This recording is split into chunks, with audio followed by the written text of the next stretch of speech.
The air was electric with anticipation as two towering figures stood face to face in the center of a Sunday arena. On one side, stood the reigning champion, a man whose name was spoken with reverence throughout the land.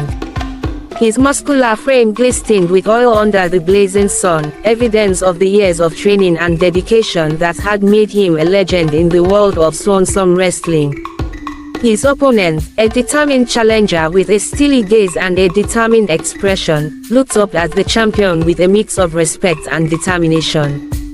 The crowd that had gathered around the arena was a sea of colorful robes and turbans, the air thick with the sound of drums and the rhythm chanting of the spectators. Men, women, and children alike had come from far and wide to witness the spectacle of traditional swan wrestling, a sport that was much a display of strength and skill as it was a celebration of culture and tradition. Being held every year, the 5 villages all present their best to compete for the ultimate prize. As the match began, the champion moved with a grace and agility that belied his size, his movements fluid and precise as he sought to outmaneuver his opponent. The challenger, however, was no easy adversary, and he matched the champion move for move, his fortitude evident in every step he took. The crowd roared with excitement, cheering on their favorites as the two men grappled and wrestled in the sand. Each twist and turn, each feint and parry, was met with cheers and applause, the audience fully immersed in the spectacle unfolding before them. In the end, it was Malik, the champion, who emerged victorious, his experience and skill proving too much for the challenger. As he raised his arms in triumph, the crowd erupted into a frenzy of celebration, their chants echoing through the village as they hailed their champion once more. As Malik returned to his own village after the victory, he was greeted with a heroic welcome. The dusty streets were lined with villagers, young and old, who had come out to celebrate his triumph. The women ululated and danced, their colorful dresses swelling around them as they chanted in admiration of the champion. The men pounded on drums and blew on horns, creating a joyful cacophony of sound that filled the air. Malik walked through the village, his chest puffed out with pride, as the elders of the village approached him, their faces lined with age but beaming with pride. They placed their hands on his shoulders, blessing him for bringing honor and glory to their village. Malik had a very beautiful and hardworking wife named Oforiwa. Oforiwa was an exceptional beauty. Oforiwa was the epitome of grace and strength. Her skin was the color of rich mahogany, and her eyes sparkled like the stars in the night sky. She moved with a quiet determination, her every step a testament to her elegance. Oforiwa was the admiration of her peers and the pride of her village, just as her husband, Malik, is the bright star of the village. Everyone would have been proud to have her as wife, but not Malik.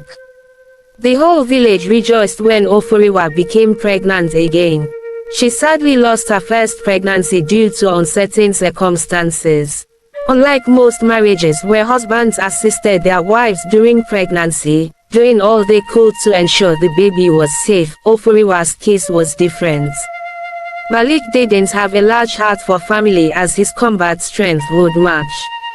His submissive wife carried heavy loads, tended to the animals in the house, fetched water from a far riverside, and did all the chores, with Malik not bothered at all.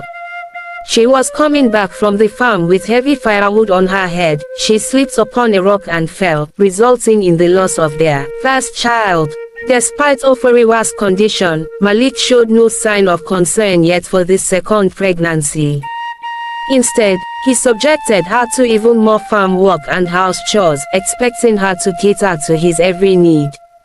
While Malik relaxed in a lazy chair, Oforiwa would fetch water from the river, tend to the animals, and take care of the household. Despite her heavy belly and aching body, Oforiwa never complained, but deep down her heart, she kept hoping her husband would love and pity her. She would rise before dawn and toil until the sun dipped below the horizon, all the while carrying her child with a love that knew no bounds. As months passed, Oforiwa's woes became more as her once admired village champion became a nightmare to her. Oforiwa, burdened by her husband's indifference and the weight of her pregnancy, would often go to the riverside to cry. She would gaze into the water, remembering her mother, who had passed away.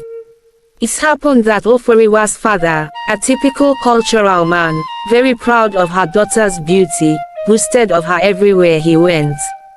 One day, while drunk with palm wine, he made a careless declaration: "I will give my daughter to the man who would emerge the winner of this harvest session fight." Men were known for their words, and it was an honor to keep your vows. His promise was taken very seriously. When Oforiwa was informed about her father's declaration, she was not happy at all. But as submissive as she was, she decided to marry the champion. The game was keenly contested. However, as usual, Malik got himself a wife as a trophy. She was hoping that her husband would love and care for her, or at least use his strength to help build their home. But sadly, Oforiwa became a victim of circumstances. One day, as Oforiwa sat by the river, her swollen feet dipped in the cool water, she felt a deep longing for her mother. She closed her eyes and let the tears fall, the memory of her mother's love and warmth washing over her. It was then that a shimmering figure emerged from the water. It was a water spirit, its form fluid and ever-changing. The spirit was moved by Oforiwa's sorrow and asked her to make a wish. "I wish that my husband could understand what it feels like to be pregnant." The water spirit smiled and said her wish would be granted. When Oforiwa returned home, she found Malik writhing in pain, clutching his swollen belly. He looked at her with shock and confusion, unable to comprehend what was happening. For the next month, Malik experienced firsthand the challenges of pregnancy. He struggled to move, his body ached, and he could barely sleep at night. Meanwhile, Oforiwa watched with a mixture of amusement and satisfaction, knowing that her husband was finally experiencing the consequences of his arrogance and indolence.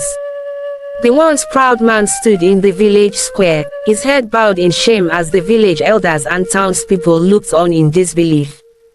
He had been cursed by the gods to carry his wife's pregnancy, a bitter lesson for his arrogance and disrespect.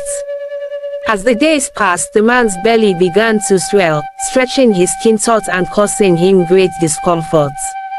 He felt the weight of the unborn child pressing against his insides, a constant reminder of his pride. Despite his best efforts to hide his condition, the villagers could see the physical changes taking place in him, and whispers and gossip followed him wherever he went. At first, he tried to ignore the stares and the whispers, but as the pregnancy progressed, he became more and more isolated. The once proud man felt a deep sense of shame and humiliation. Little did he know his action would warrant the severe punishment from the gods. As the month drew to a close, Malik's belly grew larger and larger, straining against his clothes. He struggled to walk and move, weighed down by the burden he carried. In the face of his suffering, he knew that he had to endure the course until its completion, as there was no escaping the will of the goddess who once revealed herself to him in a dream to tell him why he was suffering what he was suffering. Oforiwa left off enjoying the woes of his beloved husband and ran to the river to plead for him. She knelt down, with weeping and regret, and called upon the river goddess. When she finally emerged from the river, she informed Oforiwa that her spell would last until Malik had learned his lesson, and would serve as a reminder to other men to play their roles properly. On the final day of the course, Oforiwa went into labor. As she gave birth, the curse was lifted, and the man felt a sense of relief wash over him. He had enjoyed the course and had learned a valuable lesson in humility and respect for womanhood. Malik fell to his knees and apologized to Oforiwa, promising to be a better husband and father. From that day on, Malik became a changed man. He held the baby in his arms, grateful for the lesson he had learned and the family he now cherished.